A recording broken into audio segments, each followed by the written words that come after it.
Bueno, Marcial, buen día para mí, buenas tardes para Buen vos. día. Te quiero Bueno, agradecer por este rato. Siento que estoy ante una eminencia y me da sí. mucho respeto. ¿Dónde está? Es mi gata. Estuve antes, sí.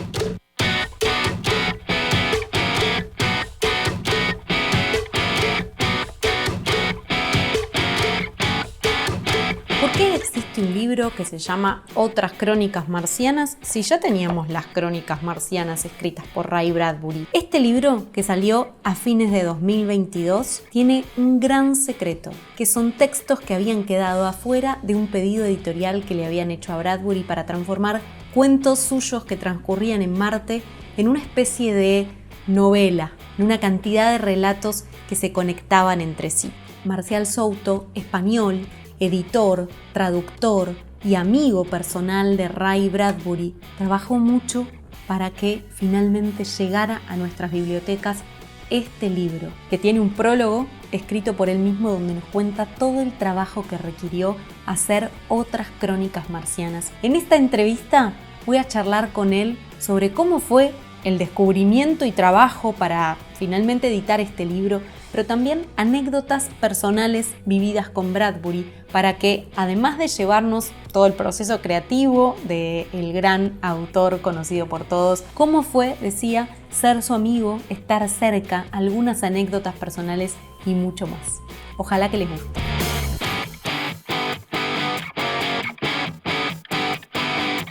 Recibí este libro que es una fiesta total en todo su esplendor. Mm. Y lo primero que quiero preguntarte es qué sentís vos cuando hay alguien que tiene este libro en la mano. Con tu nombre, pero además con el de Bradbury, bueno, con el de David también. Bueno, nada especial, simplemente que se terminó el trabajo.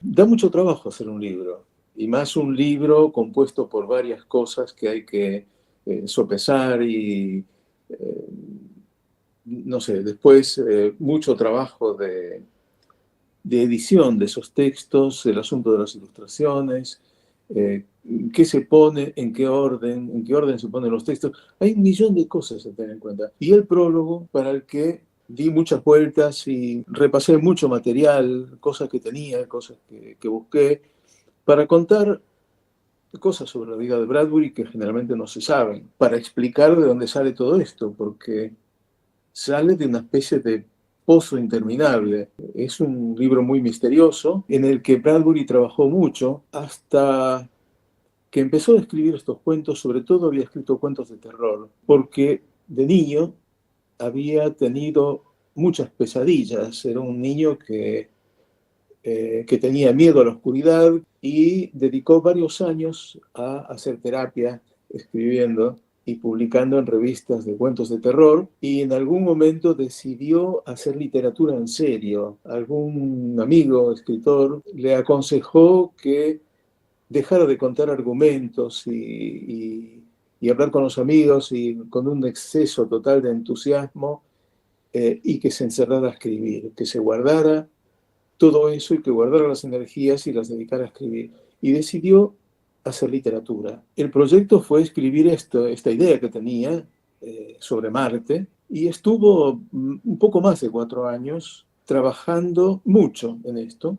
Cada texto contaba que tiene entre 6 y 8 versiones, separadas por varios meses, en general 2 años de trabajo en cada texto, porque él escribió un cuento nuevo por semana. Eso lo hizo sistemáticamente durante casi toda su vida. Después dejaba ese cuento semanal quieto ahí durante 6 meses, en un archivo que tenía, y seguía con otro. Entonces tenía una serie de textos escritos hacía varios meses para empezar de nuevo y añadir otra capa de escritura. Y así a veces hasta 2 años o más en cada uno.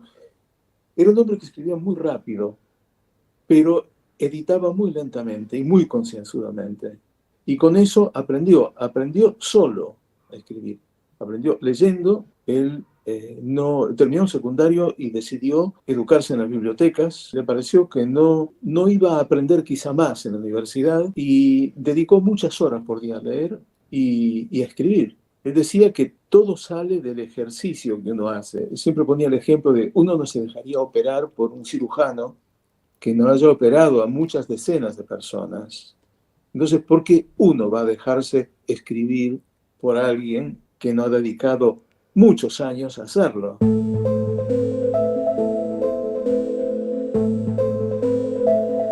En el tercer planeta no puede haber vida, explicó pacientemente el señor K. Nuestros hombres de ciencia han dicho que la atmósfera tiene demasiado oxígeno. ¿Pero no sería fascinante si hubiera gente y que viajaran por el espacio en alguna especie de nave? Bueno, Ilia, ya sabes que detesto los desvaríos sentimentales. Sigamos trabajando. Te voy a ser muy honesta.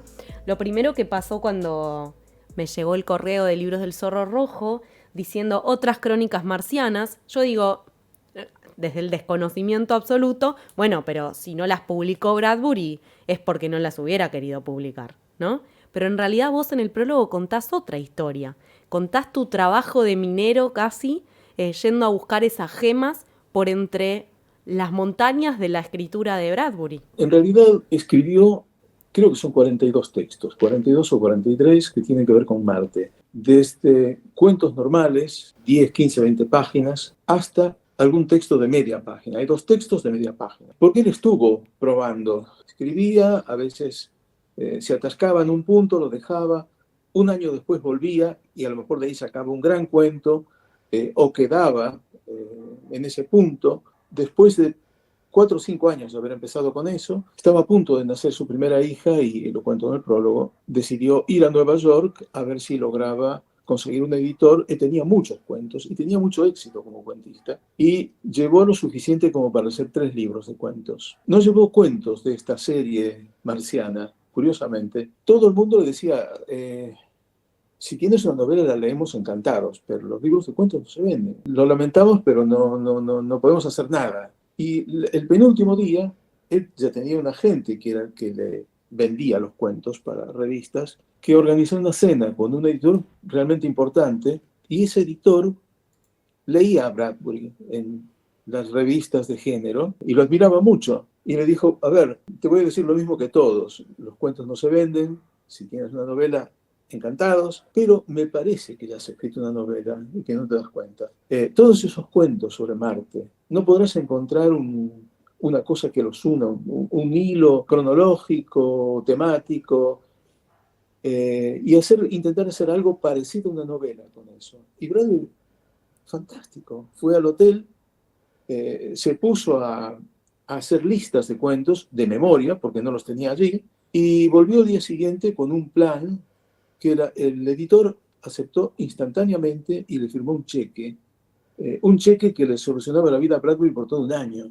Bradbury tenía otra idea más y al día siguiente se la propuso también al editor y le dio otro cheque igual y firmaron otro contrato. Así que llevó 2 contratos por 2 libros por $1.500 del año 49, que era mucho dinero. El pacto era por un libro como los que se publicaban en aquella época, que no tenían tantas páginas como lo que pasó después. Entonces quedaban necesariamente cuentos fuera, quedaba la mitad del material más o menos. Y él tuvo que ir optando y durante 5 o 6 meses estuvo sacando y poniendo cuentos y reescribiendo todo.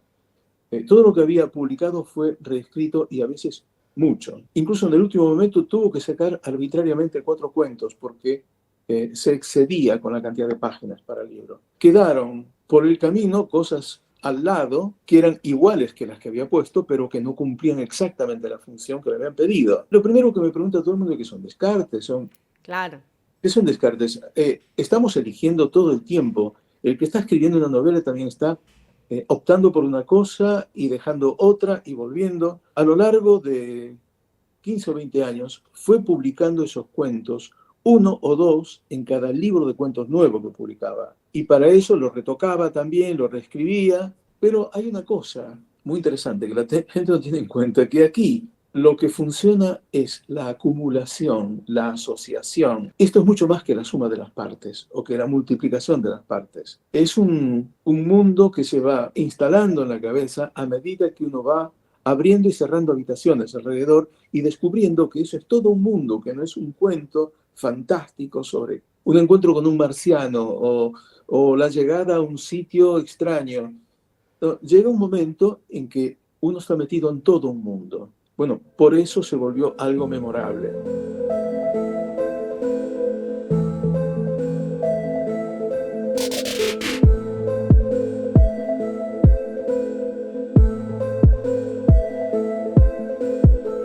Ya sigue la entrevista y les voy a seguir mostrando fragmentos del libro, pero si les está gustando, ayuda muchísimo que le den like. Así, tuc, clic, y también pueden hacer clic en el botón de suscribirse, clic en la campanita para recibir notificaciones de nuevos videos de este canal, que a mí me ayuda un montón. Y si encima se les ocurre compartirlo con alguien que les guste los videos o la literatura o la ciencia ficción, ayuda también mucho más. Gracias.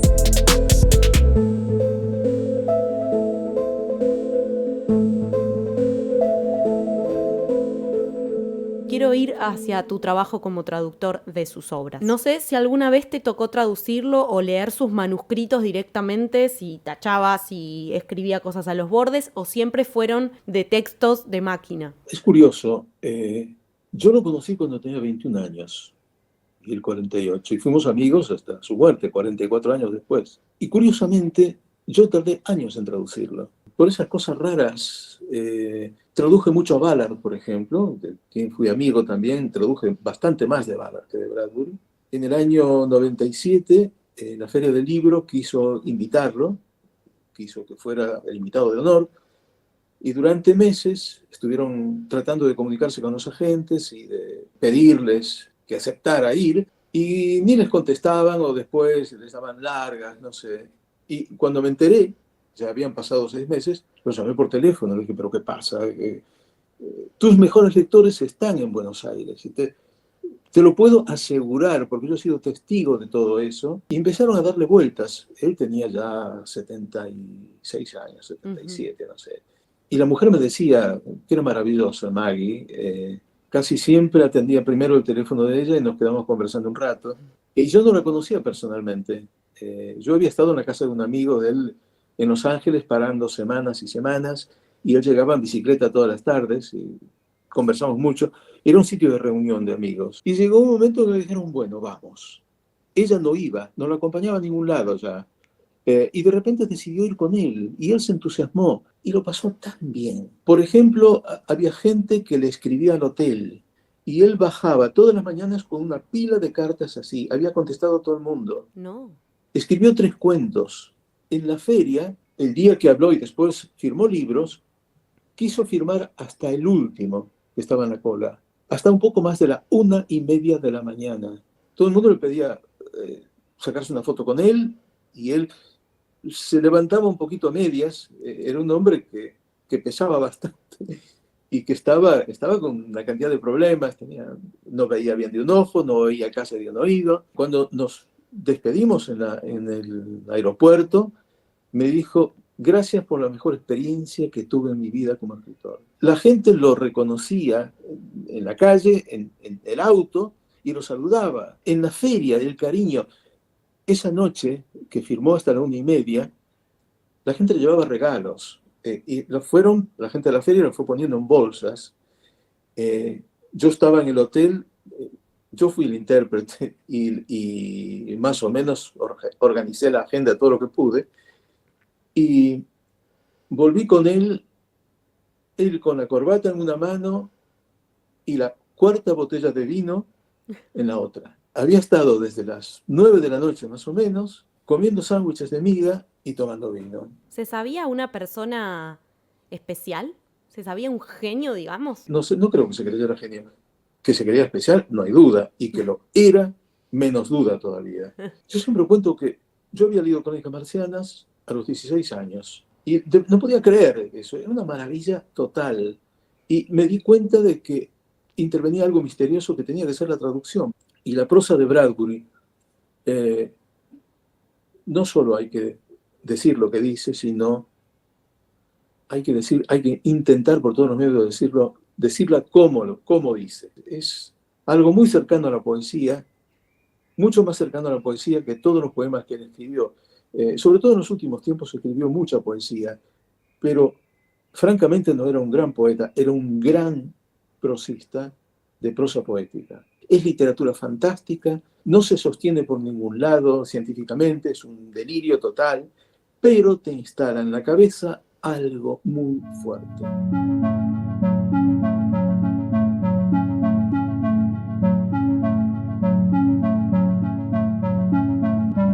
Última interrupción, creo. Gracias a todas las personas que me ayudan a seguir haciendo más y mejor mi trabajo en este canal.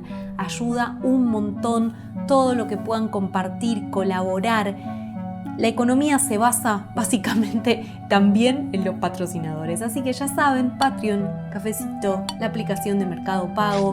En cualquiera de los links que están en la descripción también van a encontrar formas de colaborar económicamente. Me ayuda un montón, pero si no pueden o no quieren, también la forma es, por ejemplo, compartiendo mi trabajo para que otras personas vengan hasta acá y se siga aumentando la comunidad. Muchas, muchas gracias. I remember you. I remember you.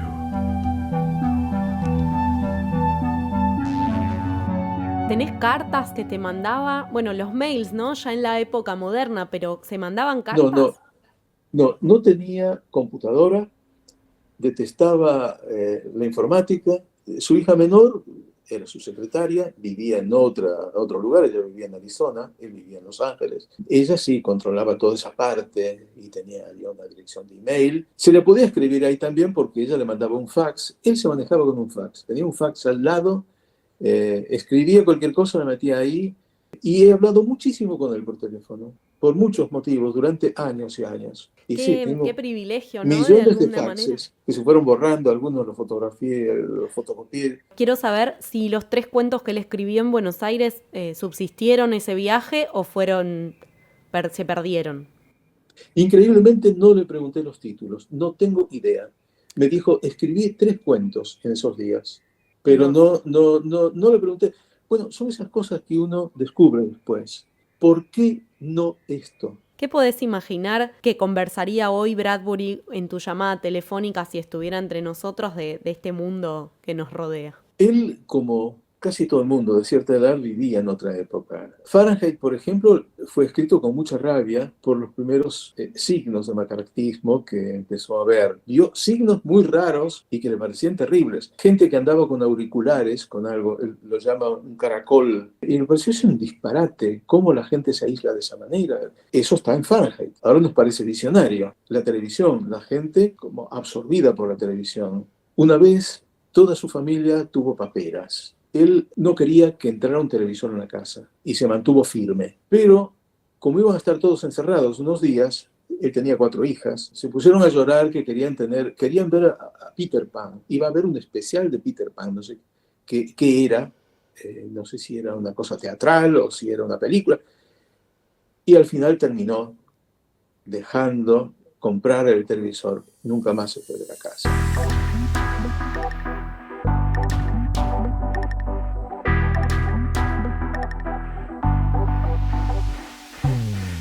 Desde que el mago famoso, Mr. Eléctrico, le deseó ser inmortal, en un espectáculo cuando tenía 12 años, él era fanático de todos los magos que pasaban por allí. Había esas ferias ambulantes en aquella época que llegaban con carromatos y frikis, freaks más bien, personajes raros. Desde esa experiencia, él sabía que en realidad la inmortalidad iba a estar en la escritura.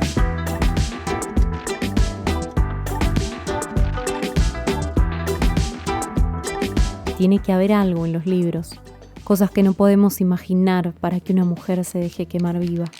Tiene que haber algo. Uno no muere por nada.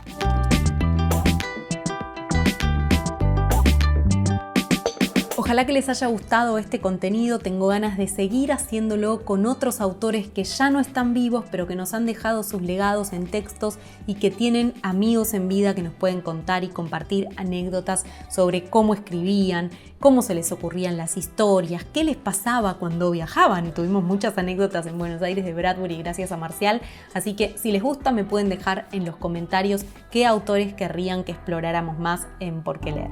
Les mando un abrazo muy fuerte, hasta el próximo video y hasta la próxima lectura. Chao.